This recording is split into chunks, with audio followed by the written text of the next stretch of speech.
దేవునికి స్తోత్రాలు. మనమందరం కూడుకొని ఆరాధన చేయడము, ఈ కృపా సన్నిధి మినిస్ట్రీలో అందరం కుటుంబాలుగా చేరి దేవుని స్తుతించడం మనకిచ్చిన భాగ్యం, ధన్యత. ఆన్లైన్ ప్రేయర్లో ప్రతి ఒక్కరము స్తుతించడము, దేవుని గణపరచడము ఇచ్చినందుకు స్తోత్రము.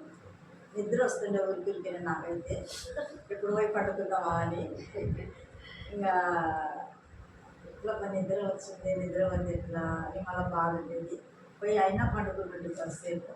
పండుకొని మళ్ళీ వచ్చి అందరం ఒకరికొకరు చేతులు పట్టుకొని ప్రార్థించినప్పుడు దేవుడు బాగా గొప్ప కార్యాలు చేసినాడు. అందరి కుటుంబాలలో ఎంతగానో అందరం మేలు పొందినాము. నిద్రను కూడా జయించినాము. లాస్ట్కు దేవుడు ఎంతో కృప చూపినాడు మన మీద. ఈ ఆన్లైన్ ప్రేయర్ ద్వారా క్రమము తప్పకుండా ప్రతి నెల ఇక్కడ ఆన్లైన్ ప్రేయర్ జరుగుతున్నాయి. సేవకురాల ద్వారా మన కుటుంబాలు దీనిపోతున్నాయి. మంచి ఆరోగ్యం ఇచ్చినాడు దేవుడు. మోకాళ్ళకి ప్రార్థన చేసేదాన్ని కాదు, కాళ్ళ నొప్పులతోని మోకాళ్ళ నొప్పులు పోయినాయి. నొప్పులన్నీ తీసి ఇప్పుడు మోకాళ్ళకి ప్రార్థన చేస్తాం.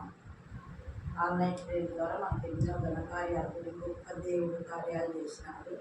మంచి ఆరోగ్యము, బలము, ఆత్మీయ ఎదుగనికి శక్తిని అన్ని విధాల దేవుడు సహాయం చేసి నడిపించినందుకు దేవునికి మహిమ వందనాలు చెల్లించుకొస్తున్నాను. ఆమేన్.